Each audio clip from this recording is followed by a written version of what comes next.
Olá, caríssimos! Uma das dúvidas mais comuns na língua portuguesa diz respeito ao uso correto do acento indicativo de crase. Segundo o poeta Ferreira Goulart, a crase não foi feita para humilhar ninguém.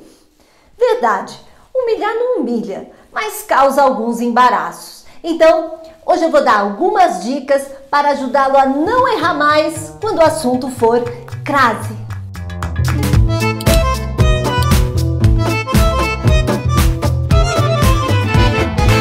Primeiro, vamos deixar claro, crase não é o nome de um acento, é o nome de um fenômeno. O sinal gráfico colocado sobre a letra A quando ocorre crase é o acento grave.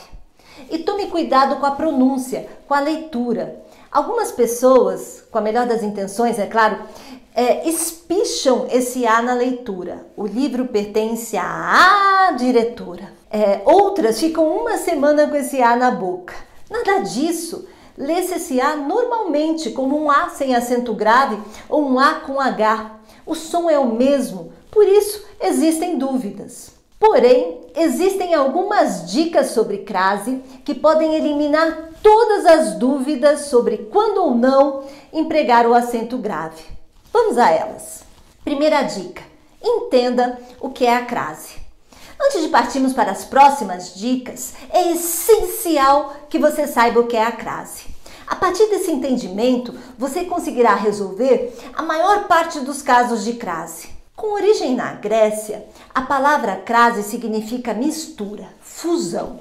Na língua portuguesa, crase é o nome do fenômeno linguístico que indica a contração de duas vogais idênticas, mais precisamente a fusão da preposição a com o a, artigo definido feminino, e com o a inicial dos pronomes demonstrativos aquele, aquela, aquilo. Sempre que houver a fusão desses elementos, o fenômeno será indicado pelo acento grave, também chamado de acento indicativo de crase. Exemplos: referiu-se à autora do livro. Quem se refere a algo ou a alguém. O verbo referir é transitivo indireto e exige a preposição a, que se funde com o a, artigo definido feminino, compatível com o substantivo feminino autora, ocorrendo a crase representada pelo acento grave. Referiu-se àquele acontecimento. A preposição a, exigida pelo verbo, se funde com o a inicial do pronome demonstrativo. Se você estiver com dúvida, substitua a palavra feminina por uma palavra masculina. Não precisa ser sinônima. Se essa palavra for introduzida por ao, que é a preposição a, mais o artigo definido masculino o, ocorre crase. Se não for, não ocorre. Veja, referiu-se à comissão de ética. Referiu-se ao conselho de ética. Então, ocorre crase. Referiu-se a essa questão.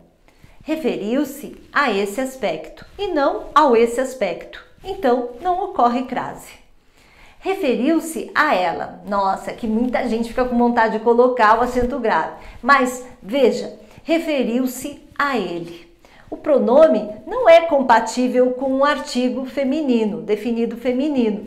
Então, não ocorre crase. Outros exemplos. Referiu-se a grandes cidades. Nesse exemplo, como o a está no singular diante de plural, sabe-se que ali há apenas a preposição. Porque se houvesse o artigo também, este estaria no plural, concordando com cidades. E por fim, referiu-se a andar de bicicleta. Diante de verbos não ocorre crase, porque o verbo é compatível com o artigo masculino e não com o feminino. Por exemplo, nós falaríamos: o andar de Regina era triste. Pela mesma razão, diante de palavras masculinas não ocorrerá crase. Lembre-se de que a crase é a fusão da preposição a com o artigo feminino a. Exemplos: veio a pé e chegou a tempo, não ocorre crase, porque pé e tempo são palavras masculinas. Como decorrência desse princípio, podemos concluir que não ocorre crase antes de palavras incompatíveis com o artigo feminino. A partir de agora, as dicas trarão outros casos que merecem atenção. Dica 2. crase antes de nomes de cidades, estados e países. Para não errar mais, lembre-se da seguinte quadrinha ao ritmo de Jingle Bells. Se voar, volto da crase a virar. Se voar, volto ver crase para aqui. Isso sempre dá certo, veja. Vou a Campinas, volto de Campinas. Então não ocorre crase. Vou à Inglaterra, volto da Inglaterra. Aqui já ocorre crase. Vou a Paris, volto de Paris. Mas vou à charmosa Paris, volto da charmosa Paris. Como vimos nesse último exemplo, se o nome da cidade vier determinado, passa a ocorrer o artigo e, por consequência, a crase. Dica 3. Com palavras repetidas como dia a dia, frente a frente, cara a cara, nunca ocorre crase. Aqui também tem uma musiquinha para ajudar. Eu costumava cantar no ritmo de Madalena, Madalena, do Martinho da Vila. Mas como os meus alunos mais jovens não conhecem essa música, eu passei a cantar no ritmo da Barata Diz Que Tem. Fica assim. Cara a cara não tem crase, isso é fácil de lembrar. Com palavras repetidas não se pode crasear. Ho, ho, ho, ha, ha, ha. Não se pode crasear. Ho, ho, ho, ha, ha, ha. Não se pode crasear. Dica 4. Antes de números, só ocorre crase quando indicam horas. Exemplo, o voo partirá às 18 horas.